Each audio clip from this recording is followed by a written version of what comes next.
చెప్పు తీసి కొడతారు. ఎలా అది ఇష్టమా? మరి ఈయనెందుకు సమర్థించాడు? మరి ఇతనేం చేశాడు? అదే లక్ష్మీపార్వతి గారు మాట అంటే కట్ చేశాడు కదా, ఎవడో లైన్లోకి వచ్చాడు, మరి కట్ చేశాడు కదా. అప్పుడున్న జ్ఞానం ఈ 3 రోజుల్లో పోయిందా?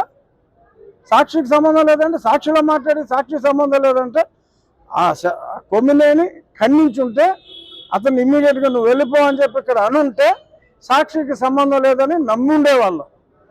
అనాల్సింది అనేసి వెళ్ళిపోయినప్పటికీ కూడా ఎంతో కొంత బెనిఫిట్ ఆఫ్ డౌట్ సాక్షి మీద ఉండేది.